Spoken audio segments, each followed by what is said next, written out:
We begin tonight for real with breaking news out of Massachusetts. Big breaking news. A federal judge has ruled that the government's ban on same-sex marriage is unconstitutional. A bombshell. U.S. District Court Judge Joseph L. Toro decided in two separate cases late today that the Defense of Marriage Act violates the fundamental principles of this nation. And with that, the judge made advocates of marriage equality very, very happy. One of the rulings involves 7 gay couples and 3 widowers, all of whom have been married in the state of Massachusetts, and all of whom have been ineligible for the federal benefits that come with being lawfully wed, thanks to the 1996 Defense of Marriage Act. That law required the federal government to ignore, for federal purposes, any marriage that was not between a man and a woman. That means same-sex wedded couples have no access to family health insurance if one works for the government, no Social Security survivor benefits, no joint filing of federal taxes. Now, there are 2 salient things about the rulings. First, Judge Toro granted the plaintiffs what's known as summary judgment. Both sides filed their arguments, and the judge looked at them. He decided he didn't need to hear another word. Judge Toro saying the government's rationale for DOMA, quote, strains credulity, and that, quote, irrational prejudice plainly never constitutes a legitimate government interest. Judge Toro ruled that a key part of DOMA violates the couple's 5th Amendment right to equal protection. That's salient fact number 1. Point number 2, Judge Toro also ruled for the Commonwealth of Massachusetts, saying the federal government wrongly forced it to discriminate. Toro writing, quote, the federal government, by enacting and enforcing DOMA, plainly encroaches upon the firmly entrenched province of the state and, in doing so, offends the 10th Amendment. Offends the 10th Amendment. Whoa. Now, the 10th Amendment is the Don't Tread on Me Amendment. The 10th Amendment is to right-wingers what the First Amendment is to the ACLU.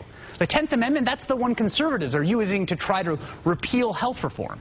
It's the one the violent fringies use to declare themselves sovereign citizens, not subject to the law of the land. It's Texas Governor Rick Perry's favorite battle cry.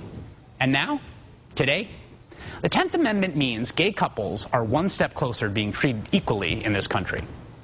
Don't tread on them either. Joining me now is the Massachusetts Attorney General Martha Coakley, who filed a lawsuit challenging the Federal Defense of Marriage Act. Attorney General Coakley, thank you for being here. My pleasure. Now, it was exactly 1 year ago today you filed a lawsuit. What does today's ruling mean for the plaintiffs in this case as of tonight?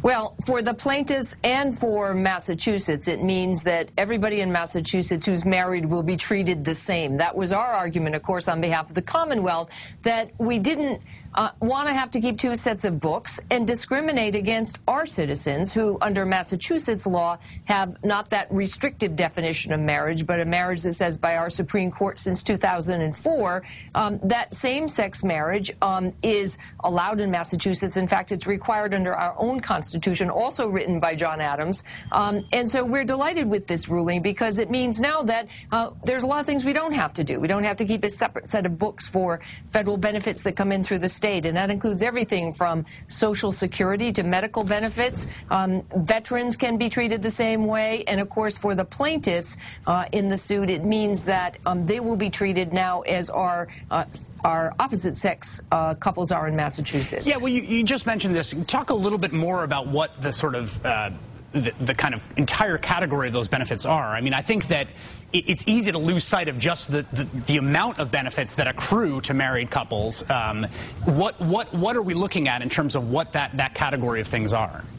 Well, it's a whole range of things, and it includes everything from Social Security to how you file your income tax to what kind of medical benefits you may be entitled. If your spouse is a federal employee, the retirement issues may be very different.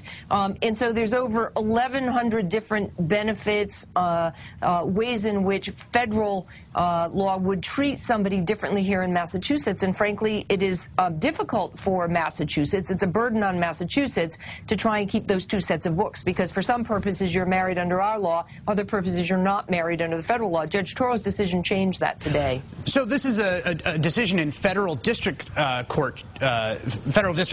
What is next for the case? Is it reasonable we're going to see an appeal? That's up to the government. Obviously, it's not our call, but the decision has not been stayed. It's now effective, and it means, obviously, we're going to work with our state agencies and with people in Massachusetts to make sure that we can implement this. But this is now the law in Massachusetts that all married couples will be treated the same for federal and state benefits. Finally, I want to press you a little bit on something you said today. You said today that it's, quote, unconstitutional for the federal government to decide who is married. That seems to me to open the door to a kind of double-edged sword, right? Because presumably we might want some federal law passed that actually institutes marriage equality, and it seems like that argument